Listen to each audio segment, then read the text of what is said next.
Ustadz Muhammad Siddiq SPD tentang mengelola kelas yang positif dan juga produktif. Tadi sudah disampaikan banyak hal tentang kelas, terutama untuk guru kelas ataupun wali kelas.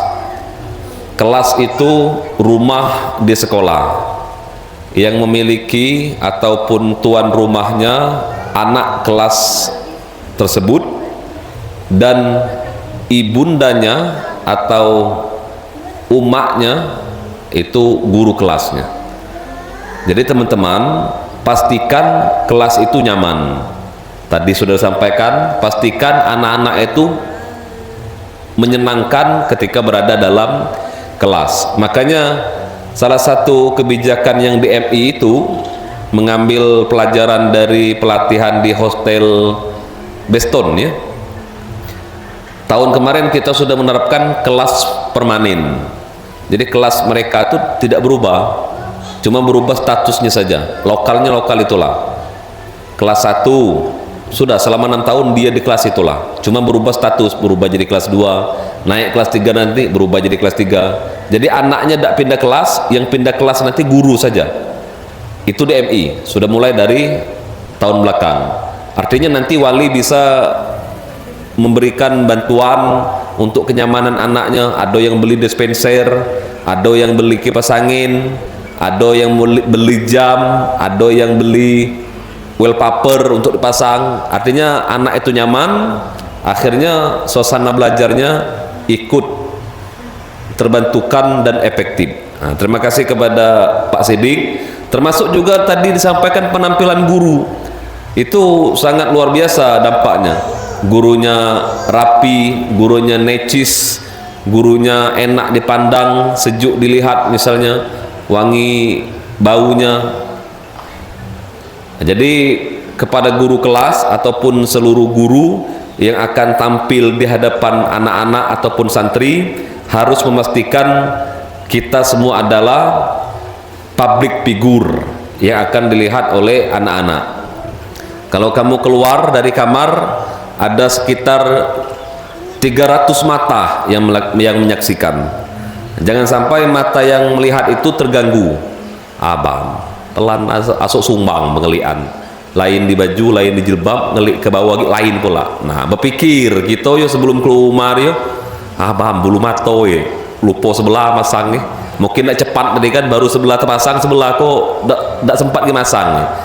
Nah, artinya ketika kita keluar dari tempat persembunyian kita, privasi kita dilihat banyak orang, baik itu sesama guru, wali, masyarakat ataupun santri. Dan semua orang itu bisa menilai, termasuk santri. Cuman itu diam bae, begitu sama nyi bae. Tahu-tahu nyi di kamar geli nian, tahu sakit perut nih. Apa tahu-tahu ngato kita. Nah, jadi tolong dijaga penampilan. Contoh Pak Siddiq ya. Selanjutnya memasuki materi kelima. Nah, ini saya sendiri ya. Saya ini berasal dari Kabupaten Musirawas. Jauh ya. Langsung saja mungkin tanpa salam, kinilah menunjukkan jam 11 lewat 20. Awak 20 menit, Ustaz Agusti 20 menit. 20 menit lagi jam 11 lewat 40. 20 menit lagi jam 11 lewat pas jam 12.00 selesai acara kita. Yang izin hari ini tadi ada Umi izin karena undangan di Simpang Nibung, kemudian Ustaz Usni balik ke dusun karena undangan di Linggau. Nah, kalau Pak Topik dia izin ke Nibras ngantar baju zila, cuman yang atau balik lagi, nasi awak jangan diambil je ya. Karena tadi Ustaz Agusti lah ngitung 1 katek nasi kok 2 ya. Tadi lemsan nasi jangan diambil, awak datang lagi gal baik enggak tuh. Nah, silakan dilihat di papan tulis. Awak mulai dengan salam, assalamualaikum warahmatullahi wabarakatuh. Teman-teman yang berbahagia, yang mudah-mudahan sehat selalu, murah rezeki, yang belum dapat jodoh segera Allah putuskan dan berikan ketetapan takdir jodohnya, yang sedang proses mudah-mudahan lancar sampai hari H, yang sudah proses untuk mendapatkan anak semoga cepat dapat keturunan, balik jako langsung ngidam misalnya ya. Yang kelompok penerus untuk jodoh ini kamu sabar ya, karena kami kemarin lah ngatur ya. Kini pase rombongan Ustaz Barok, Ustaz Hatami, Ustaz Kiki, Ustaz Tiba, Ustaz Putri. Agi baru sudah tuh baru masuk pase Yaser, Indra, Diki. Jadi kamu adu giliran masing-masing ya. Cuman Yaser lah mesan duluan, pokoknya yang geng kami aku duluan katanya. Menak duluan aja lah yang disiko lah ya. Tanya pula yang betino, siapa nak duluan gitu. Saya hari ini teman-teman, Ustaz-Ustazah, bunda-bunda semuanya, pertama mengucap terima kasih. Terima kasih karena teman-teman lah ikut berpartisipasi menyukseskan kegiatan kita selama 4 hari ini. Hari Rabu itu kepala sekolah yang kumpul, hari Kamis kemarin seluruh guru MA, MTS dan SMP, hari Jumat kemarin guru MI, TK dan PAUD, dan alhamdulillah hari ini juga hadir kita seluruhnya. Ternyata bukan 34 ya, 35. Betul Pak Sidik ya? 35 itu ternyata yang hendak awak hitung tuh pimpinan kemarin, termasuk pimpinan. Berarti kita ini, guru kita ini 35 personil gitu, sekuat gitu di Pondok Pesantren Tazaka. 20 personilnya ibu-ibu dan 15 personilnya bapak-bapaknya. Mudah-mudahan untuk 17 Agustus lagi harus tampil ibu-ibu nih ya. Karena 20 ini baca untuk gerak jalan ya. Terima kasih lah ikut hadir hari ini, meluangkan waktunya. Mudah-mudahan kita hadir di sini mendapatkan banyak ilmu, karena materi 1 sampai 6 itu saya setting berkaitan. Yang pertama tadi tentang menerapkan atau memasukkan nilai-nilai Islam dalam pembelajaran di Pondok Pesantren Tazaka, kemudian belajar yang efektif dengan cara menerapkan teknologi dan juga dibantu dengan keadaan kelas yang positif dan produktif. Kemudian yang kelima ini, dia harus ada kerjasama antara guru bersama guru, dan juga harus membangun hubungan yang baik antara guru dan murid. Dan nanti pada akhirnya murid itu harus dibina akhlaknya. Itu bagian Ustaz Agusti. Jadi kesimpulannya ke situ sebenarnya. Ustaz-Ustazah, terima kasihlah hadir. Mudah-mudahan kehadiran kita hari ini mendapat ganjaran pahala baik di dunia maupun di surga nanti, amin. Hari ini saya berbicara tentang kolaborasi. Silakan dibuka Ustaz Emir WA awak tadi. Ini tentang kolaborasi antar guru. Saya ada 4 bahasan ya.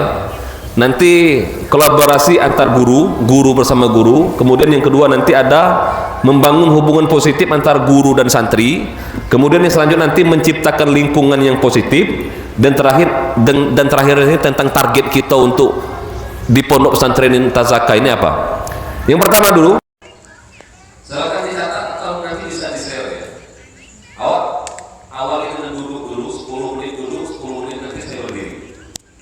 Pertama, kolaborasi antar guru. Kolaborasi itu sering kita dengar di bahasa orang podcast. Dulu saya dengar pertamanya agak bingung, apa kolek-kolek? Saya kira kolek dulu itu mati ya. Kolek, kapan kita kolek? Kolek itu kan buka usaha, terjadi bakur kolek. Ternyata kolek itu kolaborasi. Kolaborasi antara Andre, Taulani dan Sule misalnya, kolek. Nah ternyata kolaborasi antar guru itu juga ada. Kita bunyi TV kedal. Nah, apa yang harus dilakukan kerjasama ataupun kolaborasi guru antar guru? Bisa antar instansi. Kita lihat kan dari 35 orang ini ada 6 instansi. Ada TK, MI, MTS, MA, SMP, TPQ. Dan itu sudah ada waktu dan tempatnya masing-masing. Ada sistemnya masing-masing. Pertama yang harus dilakukan dalam kolaborasi antar guru itu perencanaan pembelajaran bersama. Ini fokus di instansi dulu. Misal Ustazah Thaibah dengan Ustazah Itan di MI Tazaka, atau Ustazah Thaibah dan Ustazah Itan lagi karena di TPQ. Perencanaan pembelajaran bersama ini maksudnya Pak direncanakan. Kalau RPP yang dijelaskan Pak Sidik Pak Toko itu sudah dijelaskan, ada semacam tulisan. Ini rencana itu contohnya begini. Salah satu guru ingin menerapkan pembelajaran atau ngasih materi. Dia bisa bertanya, cak mana ya? Cara contoh itu nanti di kelas. Selesai tanya dulu saya. Awak mengajar bahasa Arab saja. Nah, kok ini materinya tentang alat dapur. Jadi dia ada semacam perencanaan pembelajaran bersama itu. Kolaborasi itu bertanya, jangan diam, jangan cuma tahu diri sendiri. Akhirnya tidak ada ide orang lain. Padahal ketika ditanya, ada usaha, belum macam apa dia. Banyak hal itu, termasuk yang di MA, di MTS, di TK. Jadi jangan segan, jangan malas untuk bertanya atau sama-sama cak mana lagi kau sendiri besok, cak mana lagi kau besok pagi, cak mana lagi itu acara pas hari itu, cak mana lagi kira sedikit yang pas itu ngumpul santri. Jadi kalimat cak mana itulah bentuk kolaborasi. Dan ini sering ditinggalkan oleh guru. Dia ada ide, sasar, dia nak berdiri sendiri menjalankan ide ini. Justru itu kurang kuat.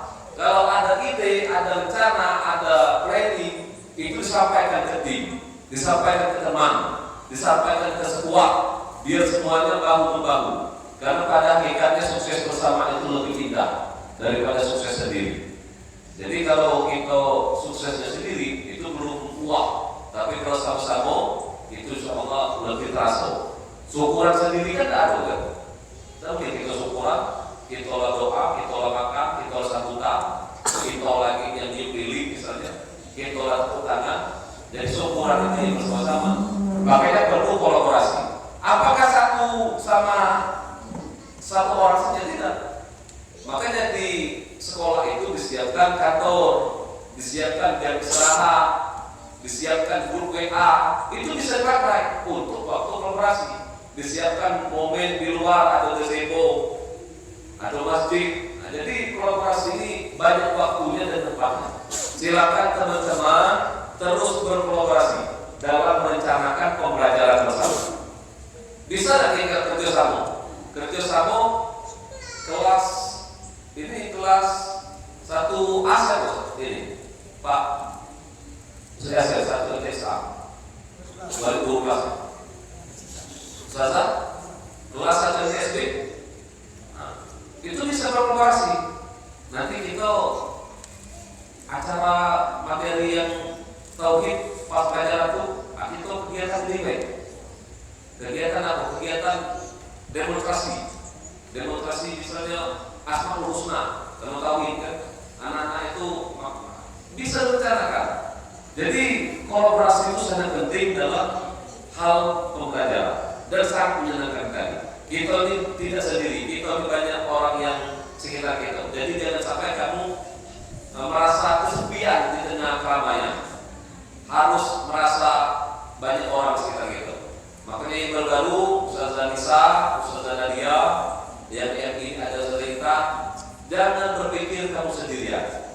Ada kepala sekolah, ada guru lain, dan harus berkolaborasi. Termasuk yang pertama dalam merencanakan pembelajaran. Yang selanjutnya kedua, kerjasama dalam mengatasi masalah. Ini penting ini. Masalah mulai itu tidak mesti ke kepala sekolah sebenarnya. Cuma cukup mengetahui guru kelas 1X dengan kelas 4 itu bisa kerjasama. Kerjasama dengan siapa Gus? Saya ini siapa kelas 1X? Saya ini kelas 4? Sanela. Misal ya, ini resmi ya. Ini mana oleh cara mengatasi yang si A ya. Jadi dia harus macam kalau menurut aku cak kowe, cak ini. Jadi harus harus ada semacam balik-balik lagi ke bertanya. Jangan sampai nanti ngetop ke sekolah cuek. Nah itu masalah kelas 4 kalau saya bilang kelas kuning. Ustazah Naila itu tidak mau berkomunikasi, tidak mau berkolaborasi dalam menyelesaikan masalah. Nah itu salah gitu. Salah gitu itu terlalu egois, nak sendiri-sendiri terus. Makanya harus berkolaborasi. Kepala sekolah juga gitu, kami sama kami. Sana mereka. Mulai apa lah sekarang cowok ya, yang kok ini, cakap cerita akhirnya ada solusi. Jadi guru antar sesama instansi TK, MI, TPQ harus berkolaborasi. MTS, MA, SMP, ataupun antar instansi. Silakan. Sama juga kepala sekolah, sama juga dengan pimpinan, berkolaborasi dengan pesantren lain. Yang terakhir, kolaborasi ini penggunaan teknologi dan penggunaan metode pembelajaran yang inovatif.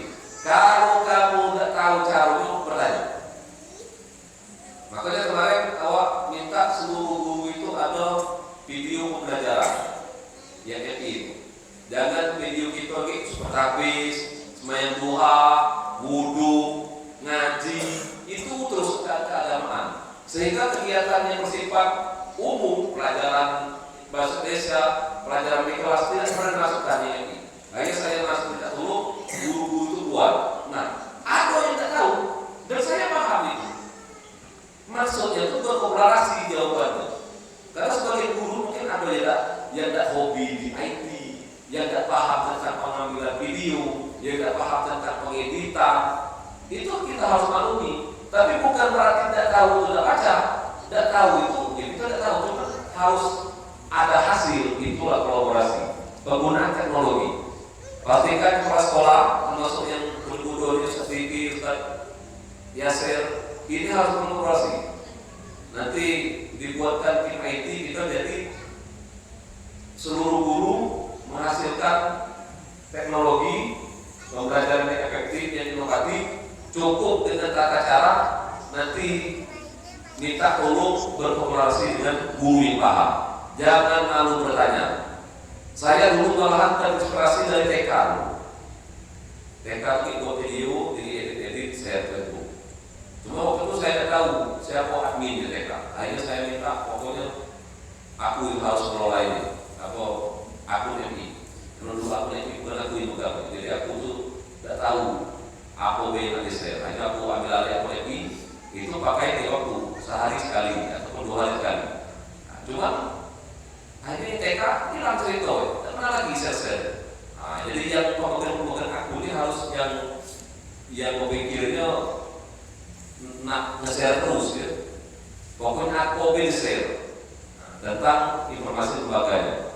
Yang MTS share, yang MA siapa pemegang akunnya ada informasi ada ataupun tidak ada, diadakan, dicari, share juga. Oke, jadi kolaborasi yang terguru cukup 3 video. Merencanakan pembelajaran bersama kamu, jangan sampai sendiri-sendiri.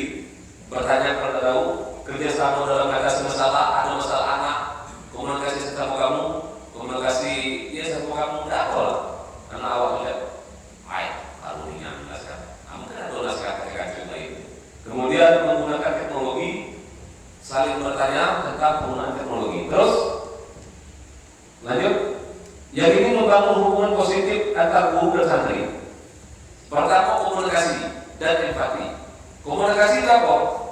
Komunikasi itu ngomong. Kamu harus ngomong dengan anak. Ngomong itu cakap.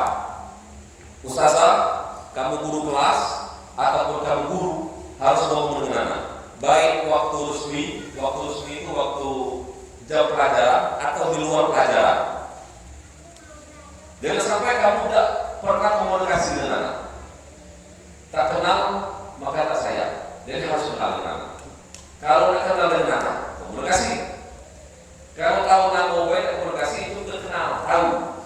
Tapi kalau kenal itu komunikasi gitu, kemudian tahu alamat dia, tahu ada mentuanya, tahu kegiatan keluarganya sampai adik-adiknya, itu bagian dari komunikasi. Kemudian tidak cukup komunikasi baik, harus empati. Empati itu beda dengan simpati. Kalau simpati apa? Ustaz bisa. bukan kartu simpati, bukan. Simpati itu hibah.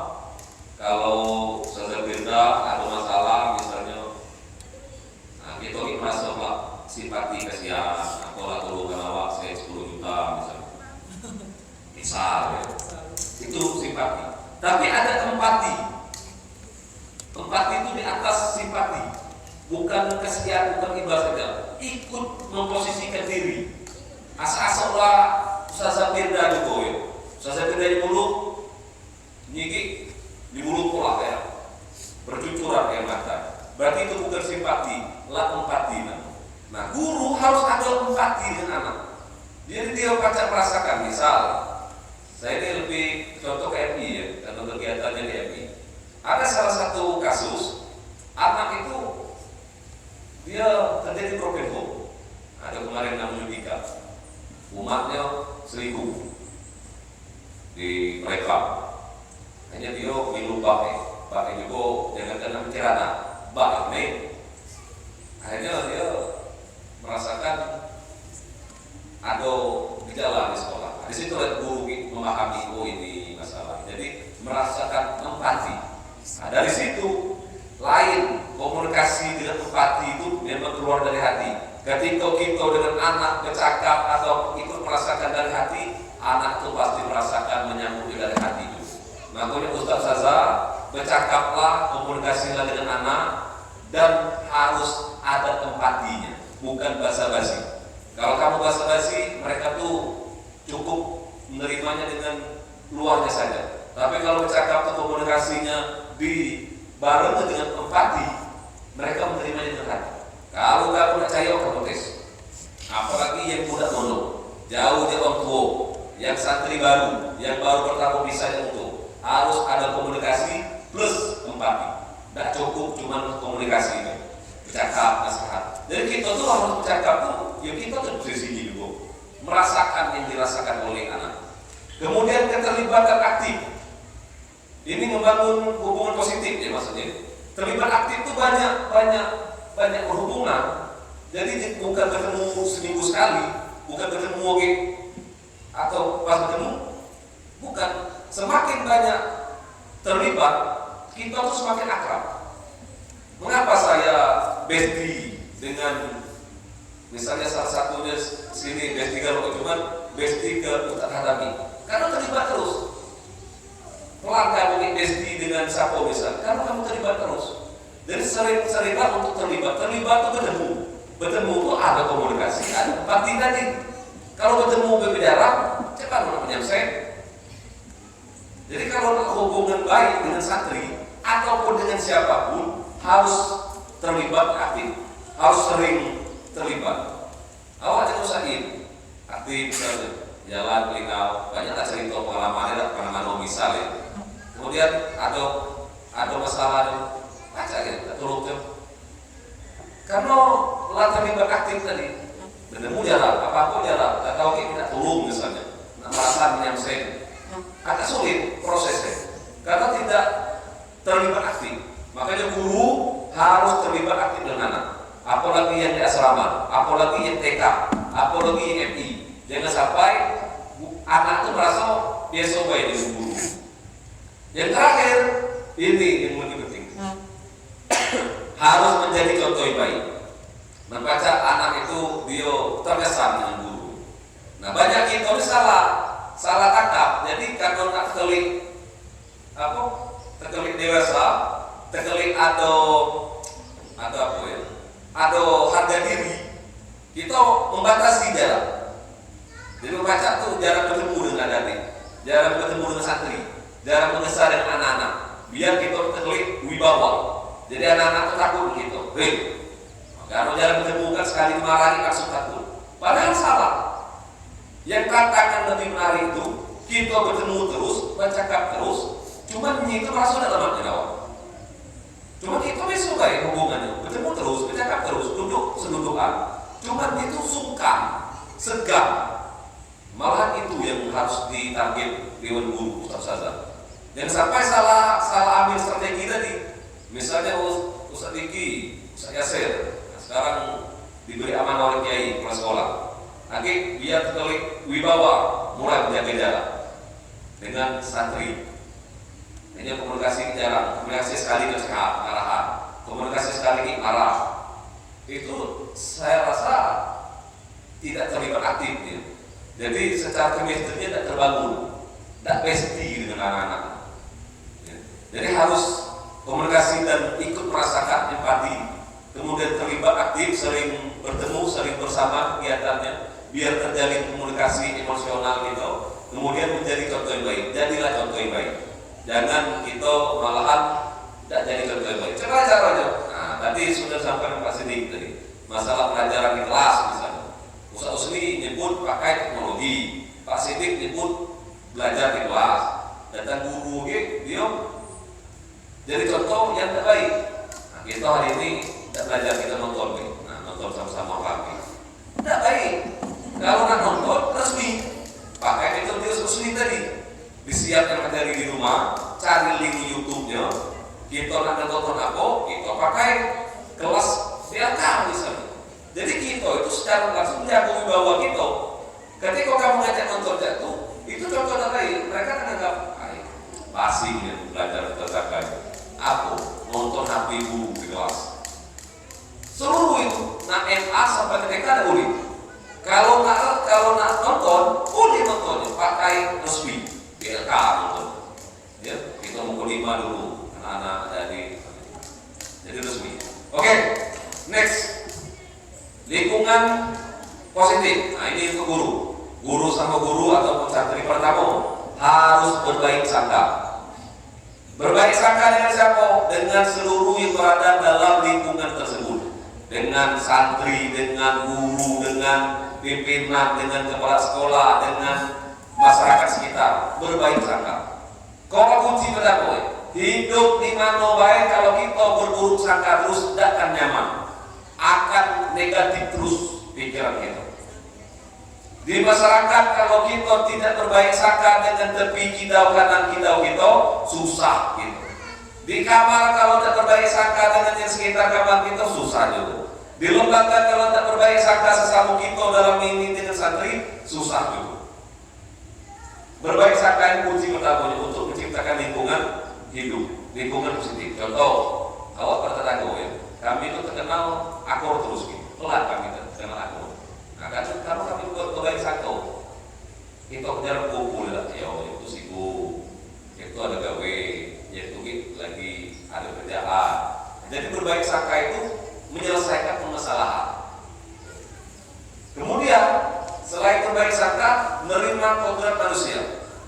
Nah, ini perlu saya sampaikan. Ustaz Sasa, kita manusia ini kodratnya bukan kodrat malaikat. Kalau malaikat itu betul terus, dan kita ini bukan kodrat setan, iblis, salah terus. Kodrat manusia itu kadang betul, kadang salah, ada lebih, ada kurang, dan kita harus pahami itu. Yang kita salah ini, kita itu nuturnya sempurna, membaca yang bersangkutan itu sesuai dengan kita, sesuai yang diinginkan orang banyak. Padahal manusia itu ada kurang, ada lebih. Jangankan orang lain, laki bini kita, ada lebih, ada kurang.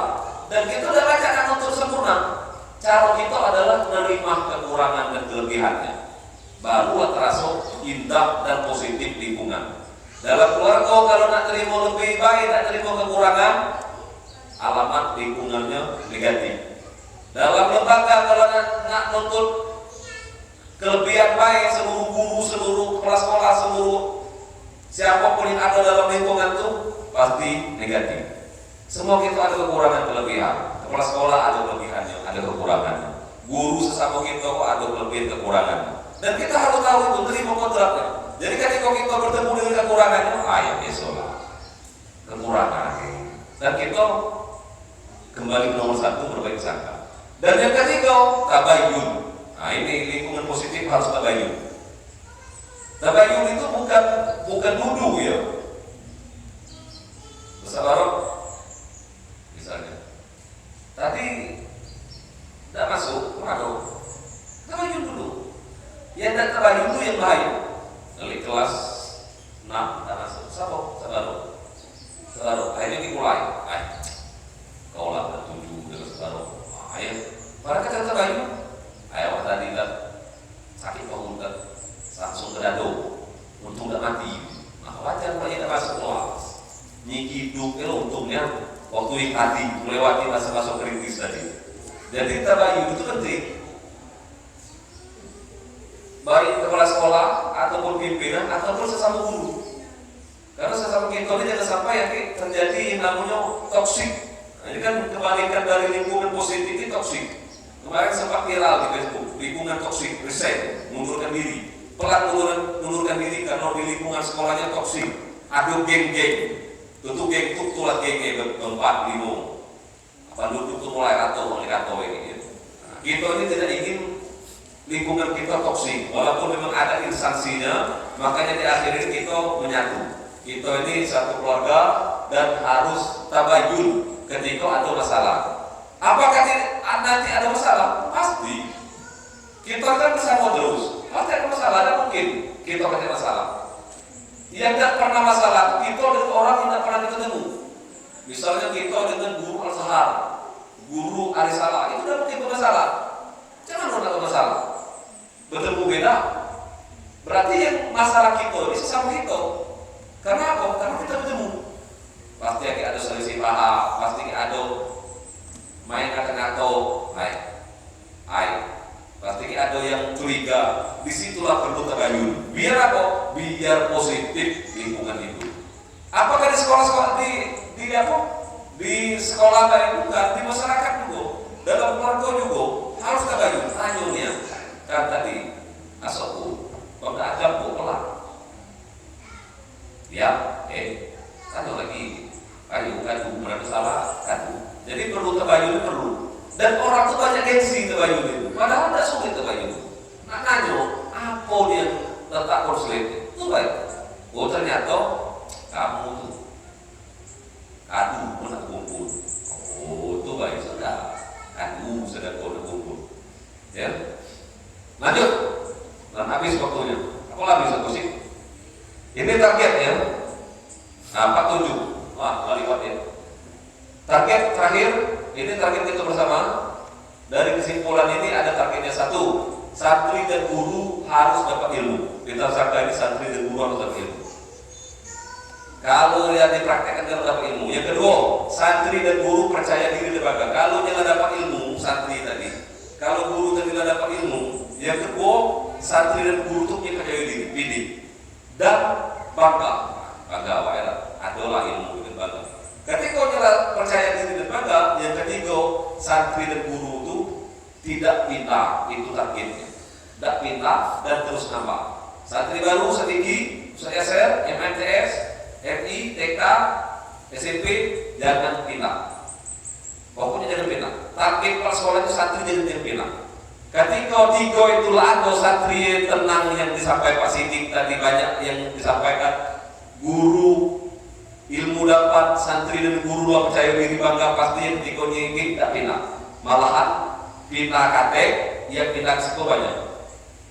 Termasuk guru yang ada kok tidak pintar. Guru musik ya. Ngasih sekolah, mati ku sekolah, tanam di belakang kamar sekolah misalnya. Ya. Tak tolong lah, awas sekolah, langsung di nalar kaplingan untuk tanah kuburan. Ya. Artinya luar biasa berarti. Jadi itu target kita. Jadi mudah-mudahan ini semua dapat dipahami. Kepala sekolah, tidak tolong targetnya seluruh guru yang di asrama, yang kita gagal jangan ada santri bilang. Karena santri bina itu biasa, cuma bagi kita tidak biasa, pasti ada konsulit. Nah ya konsulit itu kita tutup, coba cara ya. Kalau ada bina atau ada sulit di kita boleh. Awal lama mulai dirayu, ditemu. Nah, cuma kalau tidak juga apa boleh buat. Cuma minimal targetnya, yang MI tahun ini ada bina satu orang. Cuma yang masuk ke situ 3, bagi awal menang 4-1 bandingannya. Nah 4 orang ya. Yang masuk FI pindahan ke FI Tazaka 4, berarti selisih 3 orang menang. Hanya itu target Pak Sidik, sekolah yang lain kita yang pindah ke Siko harus banyak, yang pindah ada Intoko jangan ada yang pindah. Itu target kita. Terima kasih. Assalamualaikum warahmatullahi wabarakatuh.